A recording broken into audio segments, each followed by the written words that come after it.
Hello everyone welcome back to our channel. तो आज कौन शिखे ना इंग्राजी को घोषिकी कहवा छाड़ू ए बुझिकी कहवा शिखु। इंग्राजी रे सहजरे क्या सहित केमी कथा क्या सहित माने से गोटे अननोन पर्सन होइथिबो आपण ताठू किसी इनफॉरमेशन नबार अच्छे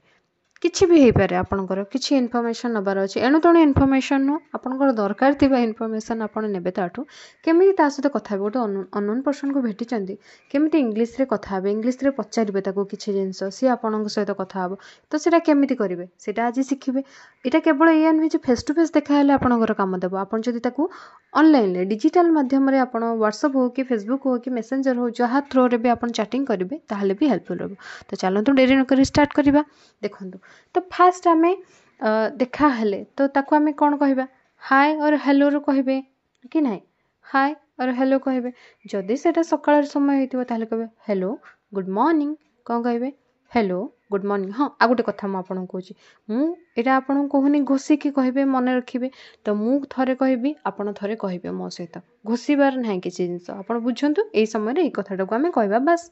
तो किसी घोषिबार ना। तो जदि सकाळ होइतिबो कौन कहबे कहले हेलो गुड मॉर्निंग एटा तो नॉर्मल जिनस जानिथिबे सब। जदि सेटा मध्याह्न समय होइतिबो 12टा पर होइतिबो ताहले कहबे दिन 12टा होइतिबो जदि ताहले कहबे कोन हेलो गुड आफ्टरनून कौन कहबे मो सहित कहंतु hello good afternoon. Next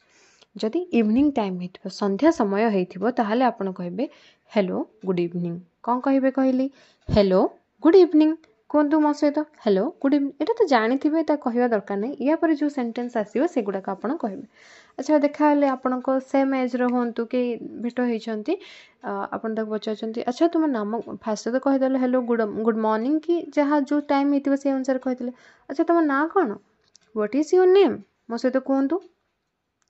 what is your name कहंतु what is your name. Next मो नाम मामा अटे कि कहूँ कि मो नाम मामा माय नेम इज मामा। आउ किछि भी हेइ थाइ पारे कि मो ना Rajesh my name is Rajesh. Next तुम्हें कोठी रुह वेयर डू यू लिव एमती भी होता है स्ट्रेंजर मान सहित देखा है कि आप बस रे जाऊँच कि ट्रेन रे जाऊँच आपण सीट पाखे कहीं बस अननोन पर्सन सी आपण सहित कथा होती एमती कथा आम डिस्कसन चले कि ना गोटे सेम एज रे होता है कि बड़ भी होता पारती सान भी होता पारे आम पचारती अच्छा तुम्हें कौटी रुह वेयर डू यू लिव केमती कहबे कहून मो सहित वेयर डू यू लिव। तो मुझे बहुत सारा सेंटेंस नहीं कि आसी जोटा कि आपंकर काम देव बस खाली देखूँ आम 10 मिनट भितर सारीदे से रिप्लाय आसला कि मु भद्रक रे रुहे कि भद्रक रे रहे आई लिव इन भद्रक आपड़ जो रोथे से जगटा कहे से लोकेशन कहे केमती कहे जमी कहूँ कि मु भुवनेश्वर रे रुहे कौन हम से कहतु आई लिव इन भुवनेश्वर। मु जाजपुर रे रुहे आई लिव इन जाजपुर जो रोथे से कहे। नेक्स्ट तुम्हें केमिति अच्छो एटा तो समस्ते जानते हाउ आर यू से उत्तर आसो मु भलरे अच्छी आई एम फाइन। नेक्स्ट तुम्हें कौन कर माने किसी काम प्रोफेशन विषय पचारुचंदी कि तुम्हें कौन कर कि तुम जड़े स्टूडेंट पढ़ुच कि काम करुच कि कौन करुच व्हाट डू यू डू कहूँ मो सहित तुम्हें कौन कर कौन कहे व्हाट डू यू डू। जदि आपको वीडियो भल लगुच लाइक करदे चैनल नुआ सब्सक्राइब करेंगे आउ अन्य सहित शेयर करदे जमती कौन भी वीडियो आपंकर मिस हेनी तो सब्सक्राइब करके बेल आइकन को क्लिक करके ऑल नोटिफिकेशन क्लिक करेंगे और यार पीडीएफ सब मुझे टेलीग्राम रे दे दूची आपन सेठी जॉइन हो। नेक्स्ट मु जणे शिक्षयित्री अटे तुम्हें कौन कर उत्तर आसला कौन ना मु जणे शिक्षयित्री अटे आई एम अ टीचर। जदि जड़े हो डॉक्टर ताले कहबा आई एम अ डॉक्टर मु जणे कृषक आई एम अ फार्मर मु जदि जड़े गृहिणी कहूँ कि घर काम करे रोषे बास ए सब जिनस खाली घरे रुहे ये जिनस करे ताले कहबे कौन ना I am a home maker I house wife कहबे कौन कहबे I am a home maker. Okay next तुम्हें क्यों कॉलेज रे पढ़ जदि लगुव से पढ़ला टाइप पिलाटा आपन रिप्लाय देला कि तुम्हें कौन कर ना आई एम अ स्टूडेंट थर कहला रिप्लाय देला ताले कहबे तुम्हें क्यों कॉलेज रे पढ़ in which college do you study कहंतु मो सहित in which college do you study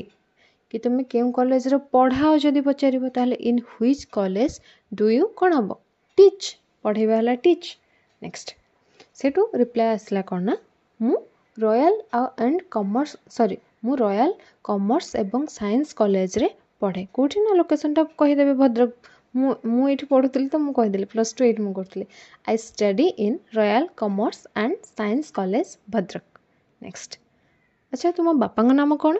what is your father's name what is your father's name एटा कहबा दरकार नहीं जानिछ तो मो बापा नाम रविंद्र मल्लिक अटे my father's name is Ravindra Mallik. Next तुम बापा कौन करती एमती कथबार्ता पूरा लॉन्ग रूट चलती कथबार्ता चलती what is your father's profession what is your father's profession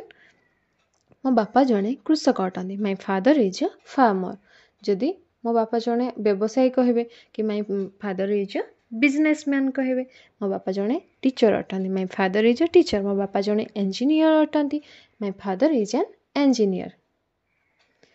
अच्छा तुमर केते भाई भौणी अछंती एमती कथबार्ता हो पचार अच्छा तुम केते भाई भौणी अटंती कि अच्छा तुम केतरा भाई केतरा भौणी how many brothers and sisters do you have कौन कहे how many brothers and sisters do you have मोर केवल गोटे भाई अच्छी I have only one brother जदि कहे मोर दुईटा भौणी गोटे भाई अच्छी ताले कहे I have two brothers and a sorry मोर दुईटा भौणी गोटे भाई कहल ना I have two sisters and a brother जदि कहे मोर गोटे भाई गोटे भौणी अच्छा I have a brother and a sister बुझीगला हाव कहीं आपण पाखरे अच्छी जो जो जिनस पाखरे थाए आई हैव से जिनसटा कहते है तापर पचार कि तुम बयस केते ओडियाटा लिखेनि आपण मन रखु जो पचार कि अच्छा तुम बयस केते how old are you how old are you एटा आम पचार था नॉर्मली आम सेम एज पिला पचार था कि आमठू कि गैप रही था पचार था वयस्क लोक पचारे जे से तो जना पड़ो अलरेडी कहीं पचारे आपड़ के बयस तो रिप्लाई आसला I am 26 years old I am 26 years old तुम्हें कौन होगा चाह माने तुम प्रोफेशन कौन होगा चाह कौन माने जॉब करने को चाह कौ क्षेत्र में ये पचार अच्छा तुम्हें कौन होगा चाह what do you want to become what do you want to become कहतु मो सहित what do you want to become एटा नॉर्मली मुझे कन्वर्सेशन टा आनी ना एटा नॉर्मली कौन ना सेम एज रो किंबा पाखापाखी एज रो से मान सहित कथा हाँवाई देख मु डाक्तर होगा चाहे I want to become a doctor जे धर टीचर होगा चाहे से कह I want to become a teacher आउ किसी भी होगा चाहूले से कह डॉक्टर जगह अच्छा तुम योग्यता कौन कि तुम शिक्षा कौन माने केते तुम्हें पढ़ीच तुम क्वालिफिकेशन कौन what is your qualification what is your qualification. Next Sethu कहला कि मु बीएससी पास करछि और मु बीएससी ग्रेजुएट और मु बीए ग्रेजुएट और बीकॉम करिछि मु बीएड करिछि मु सीटी करिछि तो सेटा कहि देबे बस बीएससी जगह आई एम बीएससी पास्ड और I am BSc graduate I am BA graduate I am BCom graduate MA करथा जहाँ किछि भी करथिबे पीजी पीएचडी जहाँ करथिबे से which is your favourite place तुमर प्रिय स्थान कोटा को जगह तुमको जीवाक भल लगे कि से टाइम स्पेंड करिया को भल लगे मते तो my favourite place is Puri Jagannath temple एटा तो समस्त को भल लगुथो माने डोरी जहार लागिवो सी ही केवल जाई परिवो भगवान का आशीर्वाद रो मोर एथर डोरी लागिथिला तो मुई रिसेंटली जाइकी आछि तो आपनकर जोटा फेवरेट प्लेस सेटा कहबे। नेक्स्ट